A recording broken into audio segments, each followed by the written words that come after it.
ဒီကနေ့ညမှာရှင်ပြိုင်သွားကြမဲ့မန်စီးတီးအသင်းနဲ့ချယ်ဆီအသင်းတို့ရဲ့အဖေဖလာဘိုလူပွဲနဲ့ပတ်သက်ပြီးပွဲကြိုသုံးသက်ချက်ကိုလုပ်ပေးသွားမှာဖြစ်ပါတယ်အားလုံးပဲမင်္ဂလာပါကျွန်တော်ရဲ့ Entertainment Mind Sport Channel ကနေပြန်လည်ကြိုဆိုလိုက်ပါတယ်ဒီနေ့စနေနေ့ညမြန်မာစံတော်ချိန်8နာရီခွဲမှာတော့မန်စီးတီးအသင်းနဲ့ချယ်ဆီအသင်းတို့ဟာအင်္ဂလန်နိုင်ငံရဲ့ကနဝင်ကွင်းဖြစ်တဲ့ဝင်ဘလီကွင်းမှာအဖေဖလာဘိုလူပွဲအနေနဲ့ရှင်ပြိုင်သွားရမှာဖြစ်ပါတယ်ဒီနေ့ final ကိုတက်လာတဲ့နှစ်သင်းရဲ့ဖောင်ကတော့လက်ရှိမှာတကယ်ကိုစန့်ကျင်ဘက်ဖြစ်နေပါတယ်မန်စီးတီးအသင်းကနောက်ဆုံး6ပွဲဆက်ရှုံးပွဲမရှိထားသလိုနောက်ဆုံး6ပွဲဆက်မှာ10ပွဲအထိနိုင်ရထားပါတယ်။ Everton ကိုတစ်ဖက်3ဂိုးတီကြခဲ့တဲ့ပွဲရလွှင်းရင်ကျန်တဲ့ပွဲတွေကိုယာနှုံးပြည့်အနိုင်ယူထားတာတွေ့ရပါတယ်။တစ်ဖက်က Chelsea အသင်းကတော့နောက်ဆုံး Premier League 6ပွဲဆက်တိုက်ရှုံးနေပြီးပြီးခဲ့တဲ့ဘက်ကလီဗာပူးနဲ့ကစားခဲ့တဲ့ပွဲမှာလည်းတစ်ဖက်1ဂိုးတီကြထားပါတယ်။ဆိုတော့ဒီနှစ်သင်းရဲ့လက်ရှိဖောင်ကတော့အတော့ကိုကွဲပြားရှားနာနေရတွေ့ရပါတယ်။တစ်ဖက်မှာတော့ Man City ကဒီယာဒီကာရာဘောင်းဖလားကိုရရှိထားပြီးဖြစ်တယ်လို့ Premier League Champion ပြိုင်ပွဲမှာလည်းအာဆင်နယ်အသင်းနဲ့အပြိုင်ဆက်လက်ရှင်ပြိုင်နေဆဲဖြစ်ပါတယ်။နီးပြပတ်ဂွာဒီယိုလာအတွက်တော့2023ခုနှစ်နောက်ပိုင်းပထမဆုံး FA ကပ်ကို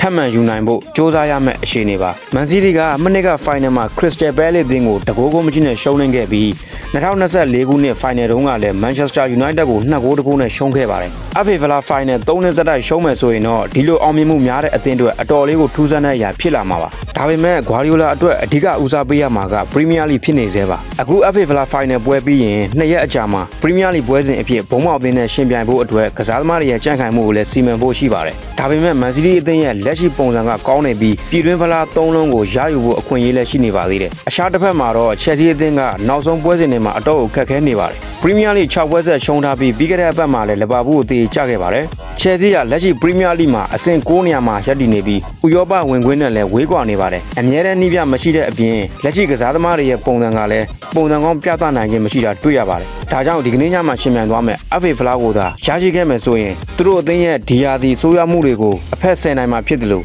နောက်ရသည့်ဥရောပဝင်ခွင့်အတွက်လည်းရရှိမှာဖြစ်ပါတယ်။ဒါပေမဲ့မန်စီးတီးကိုအနိုင်ရခြင်းချယ်ဆီအသင်းအနေနဲ့အကောင်းဆုံးပုံစံကိုပြဖို့လိုပြီးအတော်ကိုစ조사သွားဖို့လိုပါတယ်။ချယ်ဆီအသင်းကလည်းမန်စီးတီးအသင်းနဲ့နီးတူပဲမကြသေးခင်က FA ဖလားဖိုင်နယ်တွေမှာအောင်မြင်မှုမရခဲ့ပါဘူး။2022ခုနှစ်ကလည်းလီဗာပူးကိုပင်နယ်တီနဲ့ရှုံးပါတယ်။2021ခုနှစ်မှာလည်းလက်စတာစီးတီးကိုတကိုးကိုမြင့်နဲ့ရှုံးပါတယ်။2020ခုနှစ်မှာလည်းအာဆင်နယ်အသင်းကို2ဂိုးတကူနဲ့ရှုံးခဲ့ပါတယ်။ချယ်ဆီအသင်းရဲ့နောက်ဆုံး FA ဖလားဖိုင်နယ်အနိုင်ရမှုကတော့2018ခုနှစ်ကမန်ချက်စတာယူနိုက်တက်အသင်းကိုတကိုးကုန်းချင်းနဲ့အနိုင်ရတဲ့ပွဲပဲဖြစ်ပါတယ်။ဆိုတော့နှစ်သင်းလုံးရဲ့နောက်ပိုင်းရှင်ပြိုင်ခဲ့တဲ့ FA ဖလားဘိုလူပွဲတွေဟာရလက်မကောင်းထားတာတွေ့ရပါတယ်။လက်ရှိပေါက်ကြီးရာမန်စီးတီးအသင်းကတစ်လုံး30စားပေါက်ပြီးကိုပေါင်းစီ3လုံးအပေါင်း90ပေါက်နေတာတွေ့ရပါတယ်။ဒီပေါက်ကြီးရာချယ်ဆီအသင်းအနေနဲ့လည်းဥရောပဝင်ခွင့်ရဖို့အတွက်ဒီဘိုလူပွဲကိုအပြင်းထန်စ조사လာမဲ့ပုံပေါ်ပါတယ်။မန်စီးတီးအသင်းအနေနဲ့လည်းမသေးကြတဲ့ပရီးမီးယားလိထက်လက်တကန်းအလိုမှာရောက်နေတဲ့ FA ဖလားကိုပိုပြီးစ조사သွားမယ်လို့ယူဆပါတယ်။ဒါကြောင့်လက်ရှိပုံစံကောင်းပြသနေတဲ့မန်စီးတီးအသင်းအနေနဲ့1+30ဆိုတဲ့ပေါက်ကြီးမျိုးမှာမန်စီးတီးအသင်းကတ်နိုင်သွားမယ်လို့ထင်ပါတယ်ဗျ